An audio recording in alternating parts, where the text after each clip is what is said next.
Welcome back to the First Team. I'm Joe DeLeone, and with me, NFL draft analyst, my good friend Ryan Roberts. Today, we're moving on from the 2024 NFL draft class. If you want our final thoughts, we shared our top classes from 2024 on Saturday. And if you want to go check that out, make sure you do so. Also, make sure you hit that subscribe button so you don't miss out on any of our future episodes as we lead up to the 2024 college football season and summer scouting officially begins today. I'm about 10, 11 guys into the class. Ryan says he is 25 in. No shocker there. He's ahead of me.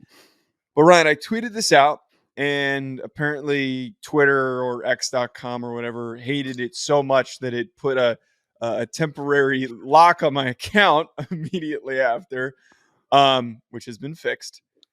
I tweeted out that early impressions, I don't think that this 2025 class is going to be very exciting to watch. I don't think it is going to be anywhere close to the 2024 class. And it is very, very strange that we're not just having one class be slightly weaker than the other, but there feels to me like a pretty big drop off from one to the other. I felt like this time last year when I put on the tape for some of the top guys, Olu Fashanu, Joe Alt, Jared Verse, there were a lot of guys that I put the tape on for. Marvin Harrison Jr., Brock Bowers. I knew they were good coming into it, and I was really impressed coming out of it.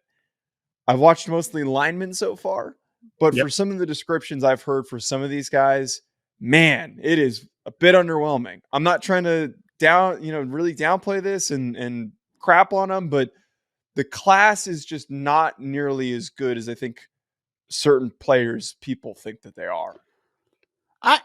I don't like to rush to that judgment, Joe. I don't like to rush. I'm absolutely gonna rush. I'm only 25 players in, and I think it's going to be a much different class than last year in the sense of last year was an offensive heavy draft, right? I mean, what was it, the first 14 selections in the 2024 NFL draft were all offensive players? I think this is the reverse this year. I mean, I'm looking at my list so far, and again, only 25 players in, but a lot of the big names that people know about already. 7 of my top 8 are defensive players, right? So 7 out of 8 are the highest graded players so far. So it seems like a defensive heavy draft compared to the offensive heavy draft.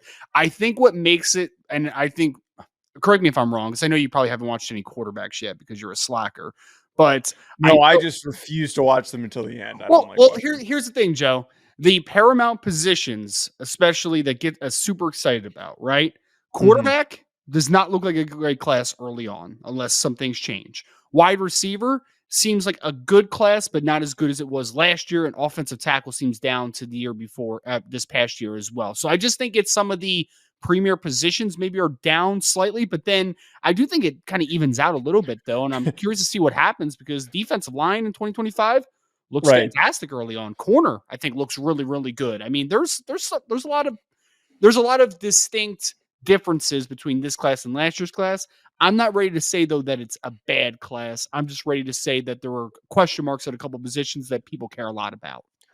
I think that, and this isn't an indicator to me that the class is weak, but one of the funniest things, and you actually depicted it very well there, the premier positions are not the positions that are good this year. This past class, we were spoiled with the fact that offensive tackle and receiver and quarterback had all of these names that we were able to talk about.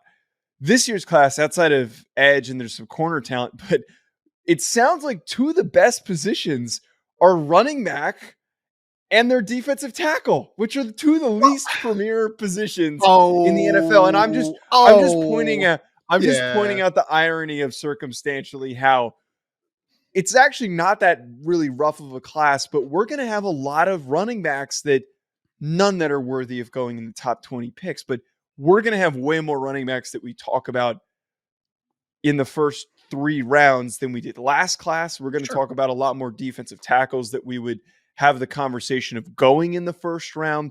It's just funny that this is how the class is built, where 2 positions that are decreasing in value in the NFL are the ones that are going to be the strongest in this class. You know what's funny, Joe? I think we can parlay it this way, right? If we're comparing 2024 to a very early understanding of 2025, because again, Yes. this is going to change, guys. I Doom or promise you. gloom. Doom or gloom. Well, no. Sky's falling. No, but listen. Okay, so let's give the edge real quick. Just working through positions. Quarterback 2024, running back 2025, wide receiver 2024, tight end 2024, offensive tackle 2024, interior offensive line. I think it's a conversation. Like, I think that there's a guy in 2025 specifically that we could talk about that's like, I could see him being the top ranked interior offensive lineman out of the 2 years. Mhm. Edge 2025, in my opinion. Defensive tackle 2025. Linebacker, push. I'll wait to see on linebackers. I haven't even watched too many of them yet. Corner, I think it's going to be 2025. And I think safety is going to be 2025. So I think it's going to even out. I think that your conversation points, and I think it's an interesting one, and I'm like, no shade on you. I think it's an interesting one, is that when we're going back and forth and saying 2025 looks better in this area, 2024 looks better in this area. It's the weighted value of what positions are better on Yeah. each side that's going to make the Mm. difference of how we perceive this class. But I do think even outwise, there's a lot to like in 2025 comparative to 2024. It's just, again, quarterback, offensive tackle, wide receiver. They seem to be in the value of 2024 right now comparative to our early outline of what 2025 looks like at this point in summer scouting. BetOnline remains your top spot for all of your live betting action and contests. NFL, college football, UFC, NHL are all in full swing. BetOnline is your number one source for wagering news, odds, trends, and predictions with both desktop and mobile access at any time. Head to BetOnline today and use promo code BELIEVE, that's BLEAV, for 50% off your first deposit. That is a 50% welcome bonus. Bet online, where the game starts. Yeah, and obviously things can certainly change, but as we saw last year, a lot of the guys and the position groups that we spoke highly on early on last cycle ended up playing out the way that they did come draft time. Right. I think though that, just to round out this thought, there's still a really good chance that safety, defensive tackle, running back might have some of the better players in the class, might be stronger than usual, Yep. might still not get drafted as high as we're used to seeing. The other positions might still take precedent and priority for teams because of just pure positional value. And with that in mind, I want to talk first about the quarterback stuff, less about names. We know Quinn Ewers is in this class. Carson Beck is going to get a lot of early love. Shedeur Sanders. Shedeur Sanders is going to be Caleb Williams times 10 for how crazy it's going to be to talk about him, because it's going to be all about character and it's going to be less about on the field play, which is going to make me want to slam my head against a brick wall after we get through next March, probably, because we're going to get NFL, but what is it? First round mocks, probably going to have a whole dissertation on Joe, list of things that he hates about him. We're not giving him any run. No. Not him. Not him. I'm just saying it's May 2nd and I'm already seeing so much back and forth on Shedeur Sanders. Yeah. It's going to be exhausting, to your point. It's going to be exhausting. What I was getting at, though, with quarterbacks, we've also got some traitsy players. Cam Ward, man, I still think if you wanted to put in a bet right now, like a $5 bet for first overall pick in the 2025 class that would have tremendous odds that could hit, I'd put it on Cam Ward. Is there a good chance? There's a reason why the odds are ridiculous. But if you want to have some fun and have something to root for, put it on the table. But just to finish my thought here, Ryan. Yep. The quarterbacks this year, it's not as bad as when we had the Kenny Pickett, Malik Willis class. It's not nearly that bad. And I think I've seen some folks try to paint it that way. But I certainly see the understanding that there's less talent, and we'll probably have more like that Blake Bortles, Johnny Manziel, Teddy Bridgewater year, where there's probably only going to be like 3, maybe 4 that get selected, and a few that would be more so second rounders slide their way in. Well, I would paint it as this, Joe, is that I think there's a couple guys at the top, Carson Beck from Georgia being one, Shedeur Sanders even being one from Colorado off of early viewing.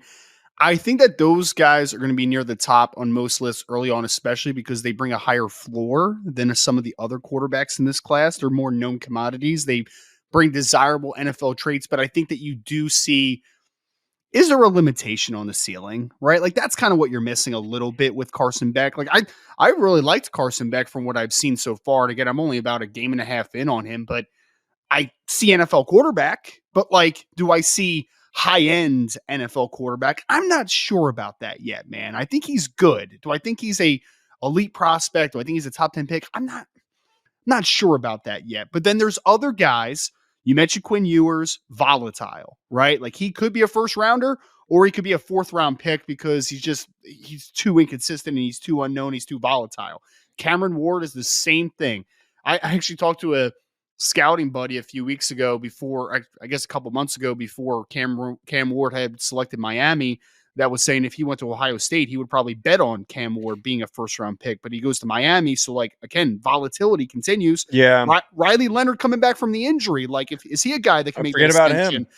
There's plenty of guys that have upside and talent and directly could rise this class and change our perspective on the class, but they're all volatile. They are. Riley Leonard with the injury coming back, Cam Ward in his third different school now, and the volatility of what Miami has been as a program so far under Mario Cristobal. I mean, like there's just so many major question marks, right? So there's talent and there's potential in this class, but there's a couple high floor guys that are kind of leading the class right now and a lot of volatility behind them, which I think kind of makes it a little bit of murky waters in summer scouting to kind of understand the landscape well. Quarterback definitely feels like a position where anyone we say now and when we do our quarterback ranking, Yep. I have a very good feeling that ranking is going to look completely different. I have a feeling that ranking is going to be splattered all over the board. It is going to be just a total potential 180. Certain ones, like you're saying, Carson Beck is a sticking point. Shedeur Sanders is a sticking point, but Quinn Ewers is the type of guy who is he Matt Barkley? Is he Matt Barkley or is he Mark Sanchez? Which one is he? Is he somebody who is going to take another step forward and the NFL is going to fall in love with the traits, or does him going back maybe hurt him because it allows for the NFL to see maybe what the deficiencies are that he couldn't fix? And does the whole Arch Manning thing, does he get to play a little bit? There's just so much to count into his situation. More likely than not, he is a gifted player that will take steps forward and improve, but he's a really good example. And then, as you said, Cam Ward is the biggest wild card because he could be the de facto elite player this year that takes a huge step forward. Is this the Jaden Daniels of the class that gets new scenery and gets comfortable and has all the weapons around him and explodes forward? Or is he still the same risky decision-making Cam Ward? Well, and we have a couple guys that look the part and have shown flashes, but just are complete projections right now. Like Drew Aller from Penn State. Like right now, he's not that guy, but could he be under new offensive coordinator? Cape Klubnik. I'm not doing the Cape. My favorite player. I refuse to do the Cape Klubnik thing. Connor Wiegman out of Texas A&M. If he's able to stay healthy and take a step forward, like could he be a guy? I mean, it's possible. My biggest sadness in this class is I really wish Noah Fafita wasn't 5'9", man, because that guy has something to him. He is so small. It's just so sad. Really 5'9"? I mean, he's listed at 5'11", Joe, but we know what that means, right? Like, we know what that means in the college roster building perspective or roster listing perspective. We know what that means, man. So there's guys there with talent. It's just Byron Brown from South Florida is a young guy, is a guy that I would keep an eye on for. Again, not 2025, but maybe 2026. I mean, there's a bunch of names. You know, Jalen Daniels is another guy from Kansas that's a small dude who's had some injury stuff. Can Jalen Milroe make an ascension as a passer in 2024? I mean, there's just so many question marks, man. It's going to be exciting. It's going to be volatile. Get the seatbelt ready, man, because this thing's going to go all over the place. And I hope it ends up on a good note because I want to talk about good quarterbacks going down the stretch of draft season. I don't want to talk about volatility. So hopefully a couple of those guys do make the ascension. There's certainly talent, but wild cards is the best way to put it right now. I'm sorry. I got really distracted by you saying, get your seatbelt because it's going to go all over the place. I'm a child. I will say this though. I did have somebody in the college football player personnel world. As soon as I tweeted out about Cam Ward going first overall, they loved that I had that take when they DM'd me. So I think that I'm standing by it. I'm going to ride it. I'm hoping that it comes true because I think I'm just going to deliberately be a jackass and put him as QB1 when we go to rank because I want to cause commotion, and nobody's right. It's the summer. Has What? anybody been? I mean, I was so early on Cam Ward. You remember when I was talking about him when Incarnate Word, like the Hey, don't act freshman like season? don't Oh, I act was like early, you man. I was also. early. Dude, I was I'm early. not saying that I was first, but don't act like you and I both weren't paying attention to him at the same I time. told you who he was. You were covering FCS football. You didn't even know who Cam Ward was. It was I wild, knew man. he threw for like 50 touchdowns in Incarnate Word. What do you mean I didn't know I'm who he talking about was? his freshman year during that spring weird season in 2020, man. Yeah. That's what I'm talking about. Yeah. Yeah. Go back those 2 seasons and you can tune into one I of the worst show bits ever, which was Incarnate Ward's Ward. He was the most entertaining player to talk about. To yes. get to defense here, you We mentioned just it's we just skip a potentially dynamic running back group. Like we're not even going to talk about the running backs. It's okay, man. we're gonna get to running backs in a second. I Oh, just okay, wanna okay, I wanna play the hits. okay. The defensive side of the football, you mentioned there's some really good corners, some really good safeties, really good defensive linemen. The guys that stand out to me, Will Johnson seems like he's already starting to get that early buzz. There's a lot of clips of him that's getting shared. James Pearce Jr. was the one that literally on Monday, I think some people on Sunday were running to Twitter to share clips of him to be first to post clips of James Pearce Jr. from Tennessee. Imagine not posting clips of James Pearce Jr. in October of this season. Could not be me, You're an honestly. ass hat. Could Such an not be ass hat. me. Yeah. Mason Graham will be a really exciting one to discuss. He's somebody who always pops on tape when you're watching Michigan film. Yep. Um, Nick on top of it, yes. Skeleton from Texas A&M, the Purdue transfer, the edge is another name to know for sure. Yep. Who else outside of those ones that I missed that are you think are like the big defensive names? Some early favorites. You mentioned Skeleton. We mentioned Pearce. You mentioned Mason Graham. I would keep an eye on Kenneth Grant, the other defensive tackle for Michigan, the big-bodied kid that kind of flashed a little bit this past year. Shared a lot of reps. They did a heavy rotation inside because obviously they also had Chris Jenkins, but I think that he's going to get a lot more play in 2024, obviously. Dante Corleone, Joe DeLeone, is my guy out of Cincinnati, man. Thick-bodied interior defensive lineman to keep an eye on. Tyleek Williams out of Ohio State took a massive step forward last year. Kobe Bryant is my sleeper from Kansas. Don't take this one because I'm saying it right now. That's my sleeper corner. Is it really a sleeper if the guy's name's Kobe Bryant? Well, it's not spelled the correct way. It's Cobee Bryant, but here's my That's take, so Joe. lame. Why wouldn't you spell Kobe? Sorry, go ahead. I'm putting out an early one on Kobe Bryant here, right? 2 years ago, I was incredibly early on Devin Witherspoon, right? And I said, that's going to be the guy of this class that's going to be a massive riser.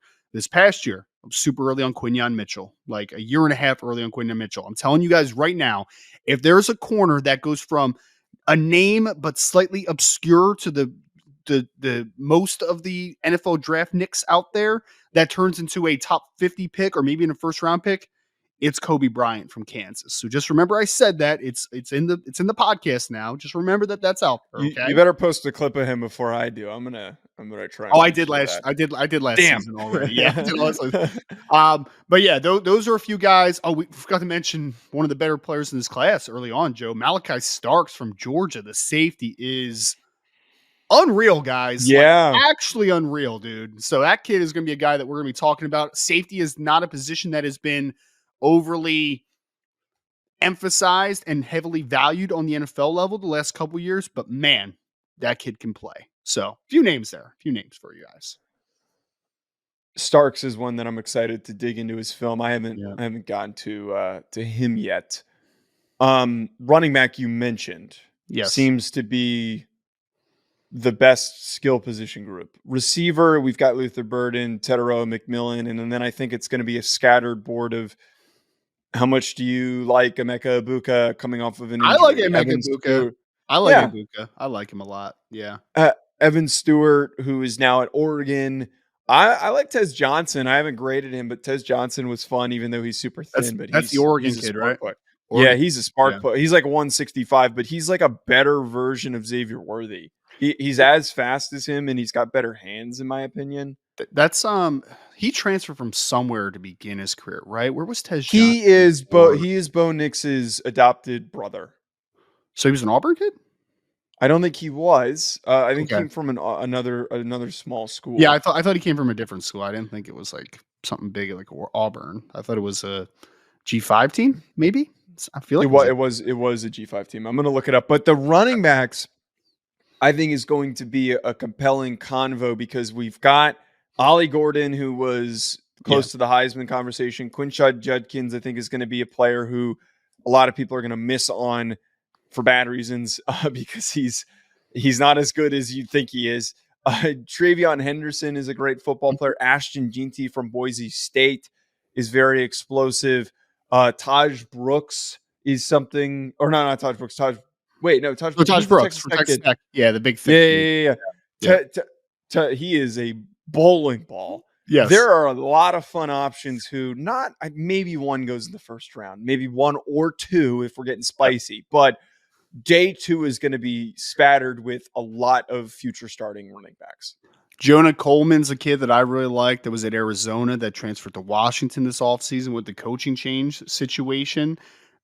Jaden Ott is one of the best kept stories in college football because he is dynamic, but he plays for Cal, so nobody cares, right? But like that kid is lightning in a bottle. Devin Neal from Kansas, another one, Joe, who I thought would probably enter the 2024 NFL draft, but went back to school. There's a lot of names, man. Even guys that have just kind of flown under the radar, like Jarquez Hunter out of Auburn's got some talent to him, some off the field some, issues there potentially, but certainly talented. Kyle Monungai, who I know that you like, obviously the Rutgers Rutgers. is great. Kyle Monungai, and then the Penn State kids, right? We'll see if Nicholas Singleton has a bounce back year. Katron Allen's pretty physical dude behind him. So there's a lot of names, man. Jordan James from Oregon's a guy that I have my eyes on. Le'Veon Moss out of Texas A&M. Like there's a lot of interesting football players in this running back class that should have our attention because this is, although we might not have a true first rounder in this group, I think you said it perfectly. Day two's littered. And I think that if a lot of these guys end up due declaring or end up in this class, Trevor Etienne's a guy, also a transfer over that's went over to Georgia from Florida this offseason. This has a chance to be a historically deep class. Again, not saying it's a Yeah. historically elite class. I mean, you remember the class that had Leonard Fournette and all those dudes. Like that was a crazy class at the top. But if we're talking about getting dudes and potential difference makers and role players from round two all the way down, the 2025 class has a chance to do that with this running back group, man. A lot of good names to know there. I'm intrigued how the NFL is going to react to that and how they're going to end up selecting those players if positional value comes into play at all. To wrap us here, offensive Yep. line, Woo! not as sexy as last year. Will Campbell's going to probably be the one who heads the group. There's going to be a lot of conversations that happen with Kelvin Banks, the tackle from Texas. Tyler Booker, guard from Alabama, is somebody who's early on my radar. Tate Ratledge from Georgia, I watched yesterday, and I liked him. And then I think there's probably this year, feels like there's going to be like 3 or 4 tackles that make sense in the first round. Some will get overdrafted, but I see a lot of mid to late day 2 players like Josh Connerly, Ariante Ursary, Jonah Savanea is one who's day 2. Maybe he finds his way day 1 if he improves this upcoming season, but Sure. feels like this is more of a day 2 group than anything. Right now, I would agree. This is a group of outstanding traits on the offensive line, but not near finished products. I mean, because I remember last year, Joe, we were talking about sophomore year Joe Alt and just, third year Olu Fashanu, but like those guys just technically were a lot further along than this group. And they were also obviously talented. Yeah. But if Savanea out of Arizona takes a massive step forward, I think he's got the goods, man. I think that he's incredibly talented. Kelvin Banks, I've only watched a game and a half on. I'm conflicted with right now, but he certainly has traits that you like there. Will Campbell's guy that has traits, but there's guys even when you go down the board a little bit that have some traits too, like Wyatt Millum out of West Virginia is a guy that's popped to me a little bit. Anthony Belton was a guy that could have entered the 2024 NFL draft that's massive, that has some traits to work with. So Tyler Booker, you mentioned that if Tyler Booker can keep his weight down, and nice little note on that, Joe, I was told that Tyler Booker's in the 338-pound range right now. So he's cut a significant amount of weight from this past season, which I think That's is going to good. be very good for him. So those types of guys, though, massive upside. I guess I'll give like a little bit of a spoiler, I guess, but like I put a top 50 grade on Tyler Booker right now off of what he did in 2024. But I think that he has an arrow up. Like I could see him being a first rounder if Yeah, he puts it together, man. If he gets a little bit more I've flexible, cuts same for weight. me. Yeah. So you have guys with a lot of traits, but they're not as far as long as what we did in summer scouting for the 2024 class because it feels like these guys are still kind of figuring it out from a technical perspective. Folks, that's going to do it from us. At Joe DeLeone, at Rise and Draft, at the First Team Pod on Twitter. Hit the subscribe button. Leave us a 5-star review if you're tuning in on audio. It's going to be fun summer scouting. Make sure you don't miss out. We'll be back.